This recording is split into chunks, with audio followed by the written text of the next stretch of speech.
안녕하세요. 동양일보TV 바이오세계입니다. 오늘은 질병의 처치만 해주는 의사가 아니라 환자들에게 신뢰받을 수 있는 의사가 되기 위해 긍휼지심의 마음을 배워간다는 청주 자생한방병원 최우성 병원장님 모시고 이야기 나누도록 하겠습니다. 바쁘신 중에 나와주셔서 감사합니다. 네, 안녕하세요. 네, 안녕하세요.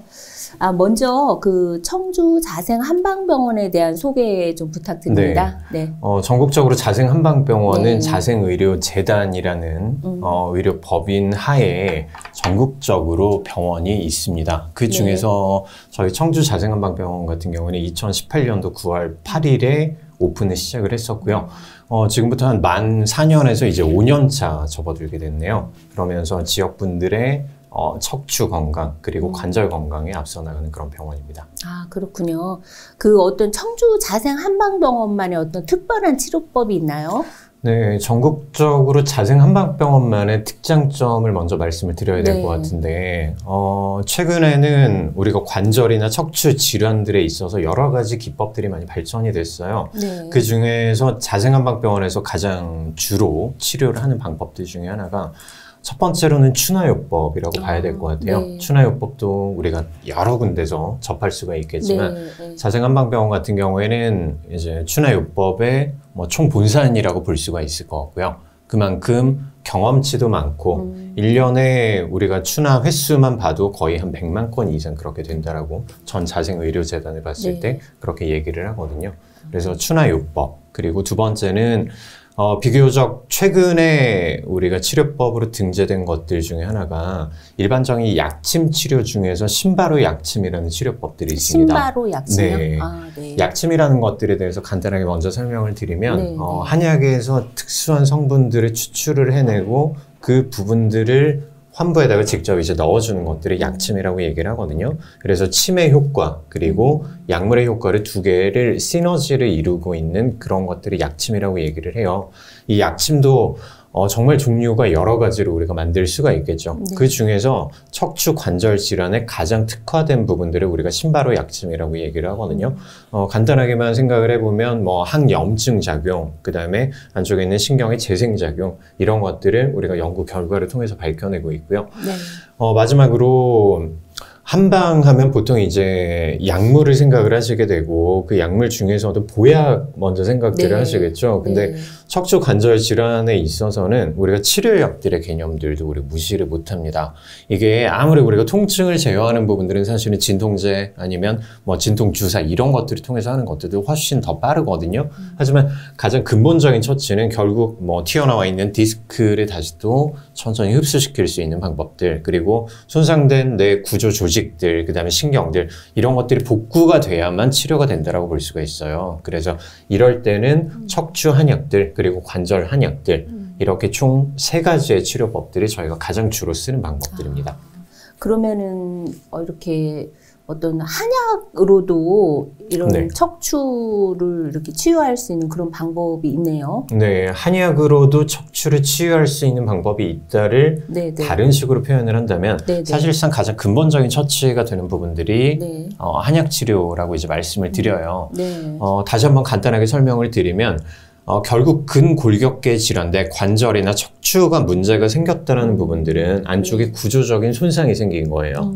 자, 뭔가 찢어지고 아니면 튀어나오고 이런 부분들이 있을 때 그 통증을 줄여주는 방법들은 정말 많습니다. 아까 잠깐 말씀드렸던 진통제를 복용하는 방법도 있을 거고요. 물리치료나 아니면 진통제 주사나 이런 치료를 통해서도 통증 자체를 끊어놓는 것들은 정말 쉬워요. 근데 구조적인 문제들, 찢어진 부분들이나 아니면 뭔가 튀어나간 부분들은 결국 안쪽에 회복이 돼야만 근본적인 처치가 됐다라고 볼 수가 있겠죠. 이때 주요하게 사용할 수 있는 방법들이 척추 한약들입니다.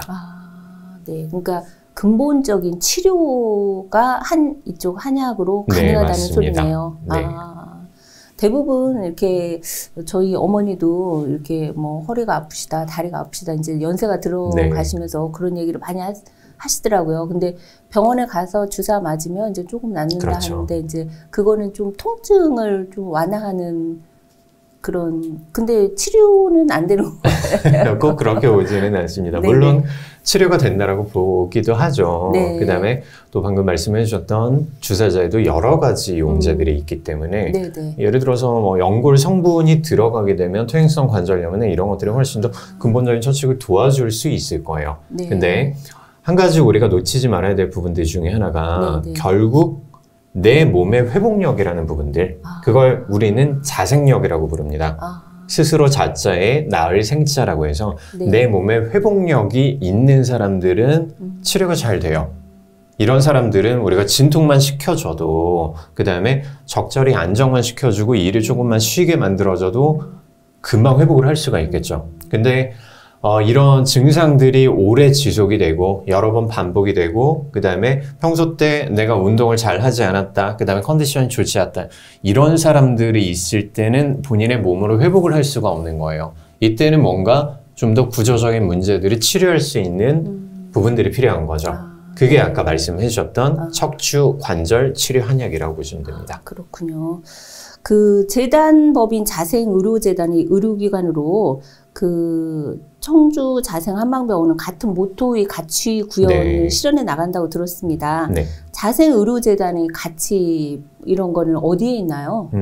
여러 가지를 우리가 생각을 할 수가 있겠지만 한마디로 말씀을 드리면 긍휼지심이라고 표현을 합니다. 자생의료재단의 설립자이신 신준식 박사님이 항상 저희를 이제 교육하실 때 네. 말씀을 해주셨던 부분들인데, 긍휼지심을 우리가 교과서적인 의미로 봤을 때는 그냥 간단하게 생각을 하시면 될 것 같아요. 이 사람이 지금 아프고 힘들어하고 내 도움을 필요로 할 때 이 부분들이 정말 진심으로 동의를 하고, 그 다음에 환자를 정말 내가 열과 성을 다해서 치료하는 것들을 긍휼지심이라고 얘기를 합니다. 지난 일요일에도 저희가 전체 이제 교육을 통해서 신준식 박사님의 또 강의를 접하게 됐었는데요. 이때 또 한 번 또 말씀을 해주셨던 부분들 중에 하나가, 환자들이 왔을 때 내 가족이 아픈 것처럼 그렇게 치료를 해라 라고 또 교육을 한번 말씀을 해주셨었어요.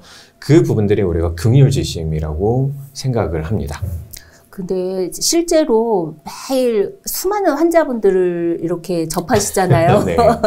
그러시다 보면 그 마음을 유지하기가 참 힘드실 수도 있을 것 같아요. 맞습니다. 어떠신가요? 어렵습니다. 네. 사실 쉽지 않은 직업이라고 생각을 하는데, 네. 어떻게 보면 배부른 소리가 될 수도 있겠지만 세상 모든 직업들이 다 어려움은 다 가지고 있겠죠. 근데 항상 저희는 환자분들을 접해야 되잖아요. 그리고 이 환자분들은 아파 보신 분들은 아시겠지만 대부분의 사람들은 아프게 되면 일종의 정신적인 퇴행 과정을 거치게 돼요. 이게 나쁜 뜻의 퇴행이라기보다는 내가 몸이 아프면 어리광을 부리고 싶고, 누구한테 칭얼거리고 싶고, 누가 그 마음을 좀 알아봐 줬으면 좋겠고, 냉철하게 생각하기가 정말 어렵거든요.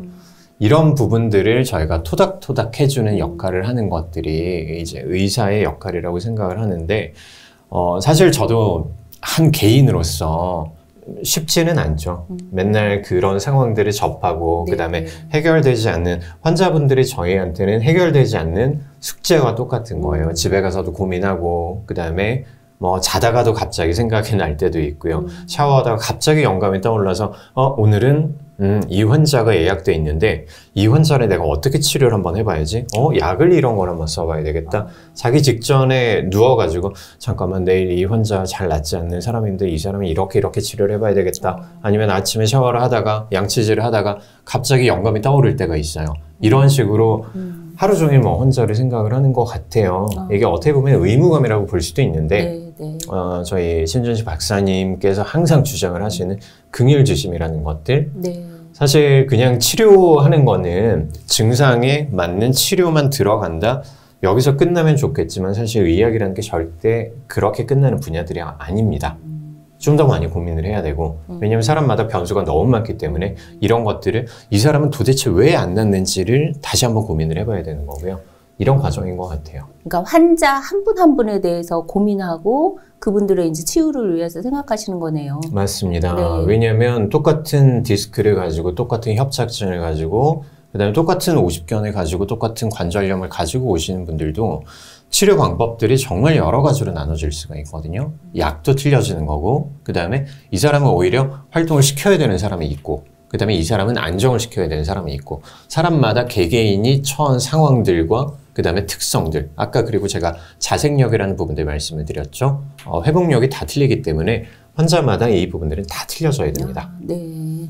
그러면 주로 여기 청주 자생한방병원은 주로 내원하는 환자분들이 어떤 분들이 많이 오시나요? 네, 간단하게 봤을 때 자생이라는 브랜드는 근골격계 질환이라고 보통 말씀을 드리면 될 것 같아요. 정형외과적인 그런 질환이라고 보면 될 것 같은데, 저희가 단일군으로서 환자가 가장 많은 것들은 디스크, 그리고 협착증, 그리고 어깨, 무릎, 관절 이런 쪽이라고 보시면 될 것 같습니다. 그러면요, 원장님, 평소에 건강한 생활을 하기 위해서 지금 이제 또 이렇게 날씨가 갑자기 추워지고 이러면서 뭐 허리도 쑤시고 다리가 아프고 이런 분들이 굉장히 많으실 걸로 알고 있는데요. 이렇게 평소 지켜야 할, 건강을 위한 평소 지켜야 할 습관이 있다면 어떤 것이 있는지 한 몇 가지만 좀 소개해 주시겠어요? 네, 이 질문을 환자분들한테 정말 많이 받게 되는데, 그런가요? 제가 그때마다 이제 말씀을 드리는 부분들 중에 하나가 이미 그 부분들은 어릴 때 다 배우셨습니다. 알고 계실 거예요. 라고 말씀을 드려요. 간단합니다. 근골격계 질환, 그리고 사실상 모든 이제 질환들이 다 마찬가지인데, 간단하게 생각을 해보면 내가 해야 될 것들은 하고 하지 말아야 될 것들은 하지 않으면 돼요. 우리 어릴 때 배워보셨죠? 어떤 것들이 있을까요? 적당히 운동하고, 그 다음에 잘 먹고 잘 자고, 그리고 무리하지 않는다 라는 부분들 이미 알고 있는데 대부분 이 부분들이 지킬 수가 없죠. 그리고 이렇게 제가 말씀을 드리면 환자분들이 공통적으로 다시 또 대답을 하시는 부분들이 당연히 알죠. 아는데 그 부분들이 지키지 못해서 이렇게 병이 생겼다라고 생각을 하는데, 저희가 바라는 부분들은 진짜 오후 10시에 자리에 들어서 새벽 6시에 일어나고 하루 삼시세끼를 다 챙겨 먹고 술, 담배는 절대 하지 않고 하루에 1시간씩 무조건 운동을 합니다. 이런 것들을 원하는 것들이 아니에요. 내 생활 한번 지켜보는 거죠. 최근 들어서 뭔가 좀 무리가 됐을 가능성이 높은 거고, 내가 피곤하니까 어떻게 될까요? 앉아있을 때도 자세도 틀어지고 구부정해지고 이런 것들이 일자목이 되고 우리 목 디스크의 가능성을 높여주는 거고요. 한쪽으로 틀어지는 부분들은 또 허리 디스크의 가능성도 높여주게 되는 거고, 평소 때 내가 밖에 나가서 조금씩 운동을 해야지 이런 것들이 이제 게을러지면서 날씨도 추워지니까 내 밖에 나가기 싫어 라는 부분들이 근육이 약화되고 다리가 가늘어지고 이런 것들이 나중에 쌓이면서 협착증으로 이행을 하는 거거든요. 이런 부분들을 조금씩만 교정을 해주시면 돼요. 내가 평소 때 12시에 주무시는 분들이라면 1시간만 일찍 주무셔 보시는 거예요. 그리고 하루 삼시세끼를 푸짐하게 잘 먹어야 되는 이런 것들도 아닙니다. 본인의 식습관에 따라 가지고 평소 때보다 영양 성분들을 조금만 더 챙겨서 드시는 거예요. 밥 한 숟가락만 더 드시는 거죠. 그리고 운동은 보통 1시간은 무조건 해야 되지 않나라고 생각을 하는데, 저는 환자분들한테 절대 그렇게 되면 운동을 빨리 포기를 하게 되니까 일주일에 딱 2번만 해보세요. 그리고 한 30분 정도만 밖에 나가서 걷는 것들만 해보십시오.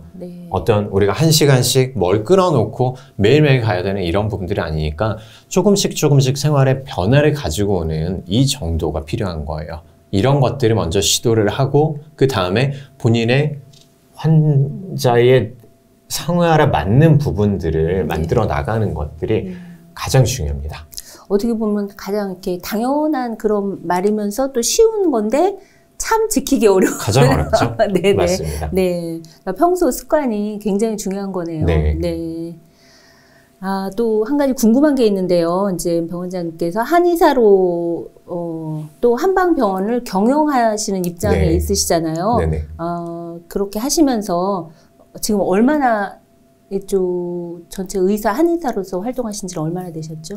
2003년도에 제가 한의사 면허를 획득을 했으니까 올해로 거의 한 20년 정도? 20년 되셨고, 그 다음에 여기 청주로 자생한방병원 오신 지는 5년? 만 4년, 그리고 5년 차 접어들었습니다. 5년 차. 그렇게 하시면서, 활동하시면서 가장 보람 있었던 일은 어떤 게 있을까요? 전 사실 병원에서 진료를 하면서 매일매일이 사실은 힘들지만 그만큼 또 재미난 일들도 정말 많거든요. 여러 가지 해프닝들도 많고, 그 다음에 즐거운 상황들도 많이 벌어지고는 하는데 그래도 아무래도 저는 사람을 치료하는 사람이다 보니까 환자분들이 정말 드라마틱하게 나왔을 때 이런 것들이 가장 이제 기억에 많이 남거든요. 최근에 오셨던 환자분들 한 2분 정도가 떠오르는데 한 어머님이 계셨어요. 이분이 이제 청주에서 거리가 조금 떨어진 데 사시는 분인데 이분이 그 다른 병원에서 메니에르병이라는 질병이 있습니다. 어떤 것들이냐면 이석증과 메니에르병을 같이 진단을 받으셨던 이 환자분이셨는데 가만히 누워있을 때 내 몸의 전정기관이라고 하는 평형을 담당하는 기관에 뭔가 문제가 생겨서 온 세상이 빙글빙글 돌아가는 것 같은 어지러운 증상들을 가지고 오는 것들이 이석증 그리고 메니에르 디지즈라고 얘기를 해요.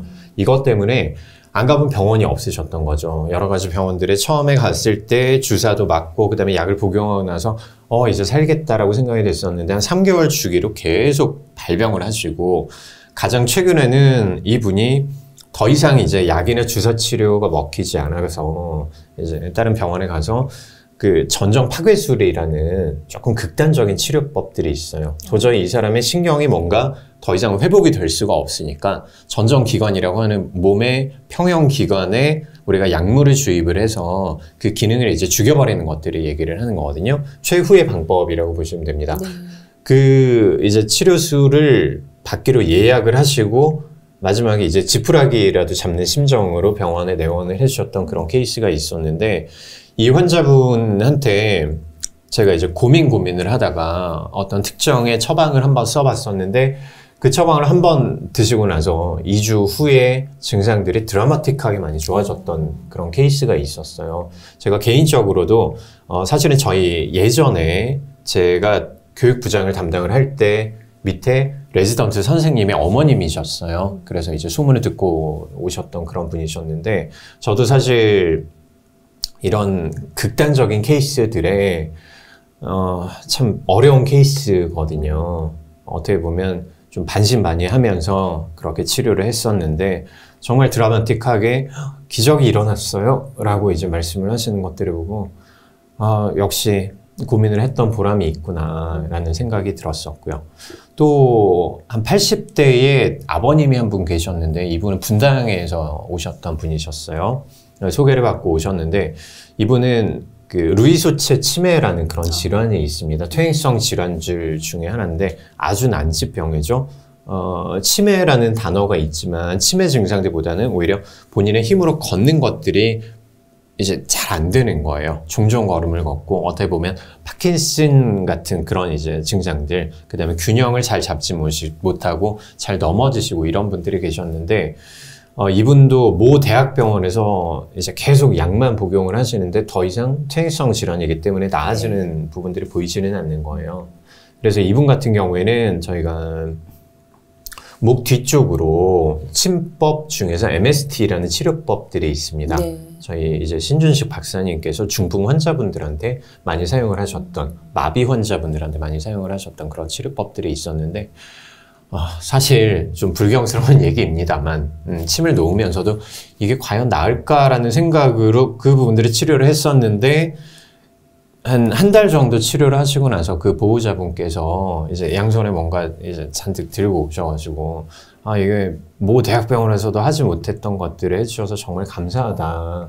분당에서 여기까지 왔다 갔다 하는데 사실은 시간 정말 많이 걸리거든요. 네.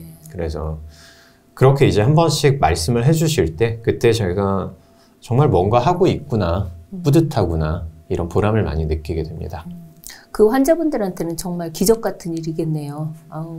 아니요. 네. 근데 지금 이렇게 말씀을 드리면서도 제 가슴 한편으로는 또 이제 걱정이 앞서는 게 이분들이 아직까지 100% 안정화됐다라고 그리고 다 100% 치료가 됐다라고 근본적인 처치가 다 됐다라고 아직까지는 말씀드리기는 어려워요. 호전됐다는 네, 거네요. 맞습니다. 아직까지 치료 중인 환자분들이시기 때문에 이분들이 앞으로 3개월 뒤에도 그 다음에 1년 뒤에도 계속 증상들이 발현 없이 재발 없이 잘 유지가 된다는 것들을 다시 또 만들어내는 게 제 사명이죠. 결국 이제 의사로서는 환자들이 나을 때 가장 큰 보람이겠네요. 맞습니다. 네.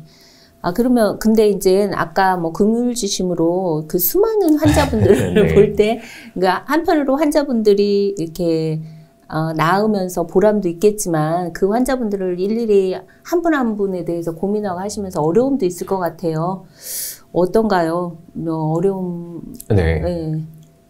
그쵸. 정말 어떻게 보면 환자가 아프다는 소리는 당연한 환자의 권리예요. 근데 그리고 그 말들을 들어주고 그 다음에 토닥거리는 것들이 또 의사의 본분이고요. 근데 아까 제가 말씀드렸던 것처럼 저도 한 명의 인간이니까 이런 약간의 네거티브한 에너지를 지속적으로 받는 것들이 사실은 쉽지는 않거든요. 근데 그때마다 이제 저희 사실은 스승님이시죠.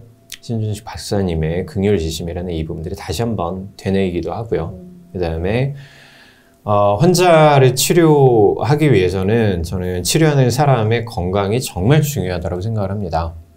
저희가 어떻게 보면 스트레스도 많이 받고 그 다음에 자기 몸 관리를 잘 못하는 경우들이 정말 많고 사실은 평균 수명이 의료계에 있으신 분들이 상당히 낮다는 것들이 정설이거든요. 그래서 그만큼 더 제 몸을 많이 운동도 하고 그 다음에 정신 건강이나 이런 부분들도 잘 유지를 하려고 노력하고 있습니다. 어떤 뭐 특별한 그 해소 방법이 있나요? 스트레스나 어려움 이런 거의 해소 방법은? 제가 환자분들한테도 네. 항상 말씀을 드리는 것들 네, 중에 네. 하나가 스트레스가 우리가 만병의 근원이라고 네. 얘기를 하죠. 그리고 저는 또 환자분들의 이 근골격계 질환에서 스트레스가 영향을 미친다는 것들이 사실 우리가 퇴행성 관절염 그리고 어깨 네. 오십견, 디스크 이런 것들이 스트레스랑 무슨 관련이 있을까요? 라고 환자분들이 이제 생각하시는 경우들이 많은데 간단하게 생각을 해보면 제 석사 논문도 그쪽 위주로 많이 썼었어요. 내가 어떤 신경증을 가지고 있을수록 그 다음에 내 우울증 지수가 높아질수록 아니면 스트레스 지수가 높아질수록 그 통증을 높게 느낀다는 그런 연구로 제가 석사 논문을 썼었던 그런 적이 있었거든요. 그리고 간단하게 한번 생각을 해볼게요. 내 몸에 스트레스 상황들에 노출이 되면 염증 반응이 잘 가라앉지가 않습니다. 회복이 잘 안 되는 거죠. 그리고 또 스트레스 상황들에 놓이게 되면 근육들이 많이 과긴장을 하게 되거든요. 근육들이 뻣뻣해지고 관절이 잘 움직이지 못하게 되기 때문에 안에 상처가 나 있는 부분들이 훨씬 더 크게 그리고 더 염증 반응이 심하게 그리고 회복이 덜 일어나게 되는 거죠. 그래서 항상 스트레스를 조심하십시오라고 말씀을 드려요. 그리고 그 스트레스를 우리가 효과적으로 해결할 수 있는 방법들이 간단하죠. 스트레스를 받지 않으면 됩니다. 일을 안 하시면 되겠죠. 근데 그렇게 할 수가 없기 때문에 스트레스를 적절히 풀기 위해서 취미생활을 가지십시오라고 항상 말씀을 드려요. 그리고 저는 이제 근골격계를 치료하는 사람이다 보니까 그 스트레스를 해소하는 방법들 중에서 가장 필요한 것들은 운동이라고 말씀을 드리고요. 그 다음에 환자분들에 따라서 어떤 운동을 해볼 수 있는 사람들, 그 다음에 어떤 운동을 해볼 수 있는 사람들 이런 것들을 같이 얘기를 하면서 추천을 드리죠. 저 역시 운동 위주로 그리고 여러 가지 취미생활 다른 것들을 가지고 스트레스를 풀려고 노력하고 있고요. 그 원장님만의 어떤 취미생활로 이제 뭐 스트레스에서 해소. 네, 맞습니다. 저 같은 경우에는 여러 가지를 시도를 해보고 그 다음에 저한테 맞는 것들을 좀 찾고 있는데 최근에는 이제 저도 이제 나이가 한 살 한 살 먹어가다 보니까 아무래도 근력도 빠지게 되고 참고로 말씀드리면 우리가 1년에 나이가 들어가면서부터 한 2% 정도의 기능이 떨어진다라고 얘기를 하거든요. 그래서 이 부분들을 채워넣기 위해서 최근에는 제가 웨이트 트레이닝을 정말 많이 하고 있어요. 이게 하다 보면 정말 재밌거든요. 몸을 쓰는 방법들을 조금 더 느끼고 배워가고 환자들이 이래서 몸을 못 쓰는구나, 이래서 목이 뻣뻣한 거구나, 이래서 등이 틀어지는구나 이런 것들을 경험하게 돼서 제 스스로도 정말 좋은 공부가 되는 것 같고 다른 것들 다들 요새 취미생활도 많으시잖아요. 음악도 있고 그 다음에 저는 또 머리가 복잡할 때 요리를 잘하지는 못합니다만 요리를 또 할 때가 있어요. 스트레스를 많이 받았을 때 요리 재료를 다듬고 그 다음에 우리가 셰프 나이프라고 하죠. 식칼로 우리가 다듬는 과정에서 뭔가 집중을 할 수 있는 이런 것들. 그래서 아예 병원과는 틀린 그런 취미생활을 하려고 노력하고 있습니다. 가장 자신 있는 요리 한 가지는 말씀해 주신다면 어떤 게 있을까요? 네, 한식 같은 경우에는 얼마 전에 제가 했었던 묵은지 김치찜을 저만의 이제 레시피대로 좀 더 깊은 맛을 낼 수 있는 그런 깊은 맛을 내는 비법이 할 수가 있고요. 일식 같은 경우에는 어묵탕을 좀 그럴싸하게 이제 만들어낼 수도 있고요. 그 다음에 양식은 다들 잘 하시잖아요. 그 중에서도 스테이크를 어떤 식으로 숙성시키고 그 숙성시킨 스테이크를 어떻게 마이야르 반응을 일으켜내서 겉은 바삭하고 그 다음에 안은 촉촉하게 만드는지 이런 부분들을 지금도 노력 중이기는 한데 잘한다라고 보기보다는 그냥 흉내만 낸다라고 얘기해야 될 것 같습니다. 주변 분들이 아주 좋아하시겠어요? 그렇지는 않으시고요. 시간이 너무 오래 걸려서 피곤하게 만든다고 잔소리를 많이 듣습니다. 아, 그런가요? 네. 그 어떤 가치관을 가지고 병원을 이끌어가고 있는지 알고 싶네요. 사실 저희 자생이라는 브랜드가 청주에 처음 이제 왔을 때 가장 먼저 부딪혔던 벽이 저희의 브랜드의 가치라는 부분들을 어떻게 전달을 할까라는 것들이었어요. 어떻게 보면 저는 너무 자신만만하게 오게 됐던 거죠. 자생이라는 브랜드는 척추 그리고 관절, 척추 중에서도 디스크와 협착증의 치료에 있어서는 가장 잘해, 우리가 정말 잘해 라는 부분들을 생각을 하고 왔었는데 아직까지 이 부분들이 저희가 만 4년차 그리고 5년차에 접어들었는데 아직까지 이 부분들을 저희가 정확하게 입증해냈다고는 볼 수는 없을 것 같아요. 그러니까 우리 우스갯소리로 그런 얘기들이 있죠. 한 번만 먹어본 사람은 없다. 안 먹어본 사람은 있어도 라는 이제 표현들을 쓰는데 앞으로 제가 이제 추구하는 가치는 제가 이제 우리 수련의 선생님들이나 아니면 다른 직원들한테 교육을 할 때도 항상 그 부분들을 중시합니다. 진지하게 치료합시다 라는 부분들을 얘기를 합니다. 증상에 대해서 치료하는 것들은 정말 어떻게 보면 다 정해져 있기 때문에 어려운 부분들이 아니에요. 근데 정말 진지하게 치료하는 사람들은 생각보다 그렇게 많지 않다라고 생각을 합니다. 진지하게 치료를 한다는 부분들은 아까 제가 말씀드렸던 정말 내 가족의 아픔처럼 그렇게 아니면 내 자신의 아픔처럼 그렇게 생각하는 것들 이런 것들이 어렵다면 정말 내가 열과 성을 다해서 이 사람을 정말 낫게 하겠다라는 그런 긍정적인 마인드를 가지고 치료를 해야 되는데 사실상 이렇게 열심히 치료하는 사람들이 제가 생각했던 것보다는 그렇게 많지는 않더라고요. 그래서 정말 진지하게 치료하는 병원을 만드는 게 제 꿈입니다. 그리고 두 번째의 이제 목표 또는 가치관이라고 하면 그냥 간단합니다. 제가 원래 있었던 자생의료재단에서 가장 이제 잘하는 부분들 제가 사실 가장 잘하고 사실은 어떻게 보면 할 수 있는 게 그 부분들밖에 없다라고 봐야 될 것 같은데 저희가 치료하는 부분들 근골격계 질환에 있어서는 저는 자생이 최후의 보루가 된다라고 항상 주장을 하고 그 다음에 그렇게 교육을 합니다.